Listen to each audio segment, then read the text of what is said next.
Hello, welcome to Sports Science Excel. Thanks for tuning in today.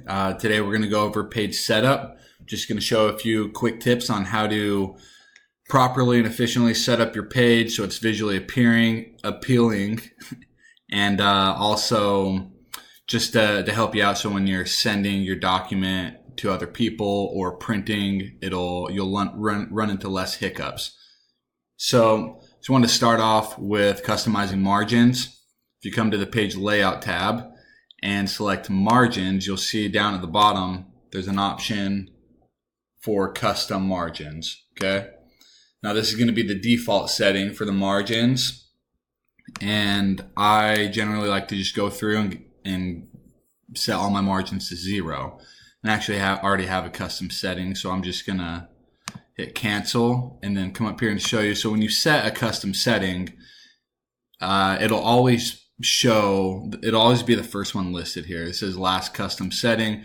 So I'm just gonna select that. Now every time that I pull up a new workbook, all I have to do is come select margins, hit that top one, and my margins are set to 0. So makes it simple. So now that I have my margins set up, let's fix my orientation. Default is portrait. And I generally like to work in landscape. I feel like it gives me more real estate to work with, and especially when making a template or a player dashboard or any sort of report.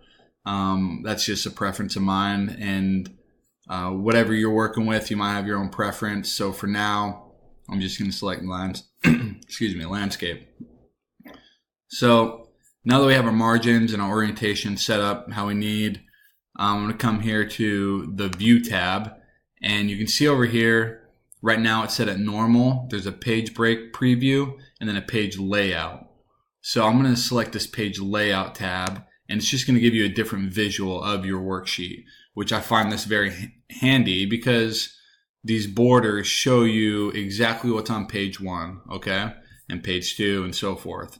So now when you go to print, you know exactly what's going to print, or when you send it, it just cleans things up a lot and gives you a better visual. You can see what you're working with.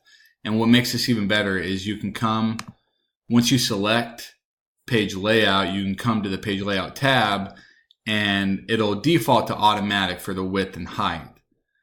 So what this means is when you add text, it's going to just keep adding on pages depending on how much text you put in. For example, if I do a 1 on page 1 and 2, it's going to remain the same, okay? But if I come here to automatic and for height and select 1 page, do the same thing for width, you can see this border will adjust. So you see how it automatically threw it on 1 page, because that's what we're telling it to do. We're telling it that no matter how much text we put in, we want it to be condensed onto 1 page. So this is, again, a very handy tool that we can use when trying to put a lot of information on 1 page, and we want to make sure that everything we are including is available to print properly, and we won't run into any hiccups with that. So another way that you can scale it, I'm just going to return these to automatic. You can also use the scale bar if you find this easier. So I'm just going to do 90%, and you see that was good.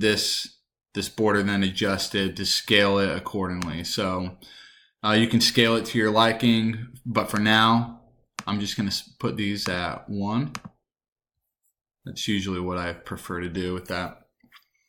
So now that we have, our margins, our orientation, we have our view set up to make it a little more user-friendly, I just want to show you how to clean it up a little bit before maybe sending it out or printing it, just to give it a little, make it a little more visually appealing as well as professional.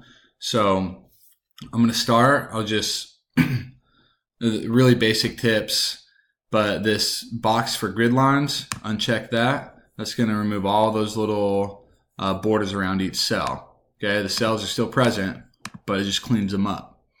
And then if you do the same thing for headings, you can see that the column headings and the row headings will disappear. So that way, if you're sending it out, you don't want the width or height of your columns or rows to be adjusted at all, you can just uncheck that, and that'll eliminate the ability for somebody to manipulate the size of your cells.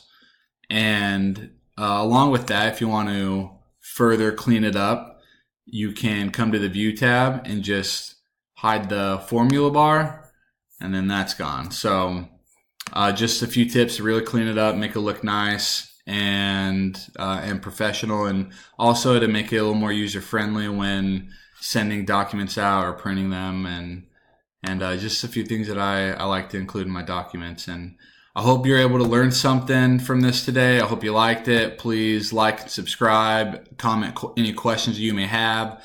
I'd love to help out in any way that I can. Thank you for tuning in to Sports Science Excel, and stay tuned for more episodes.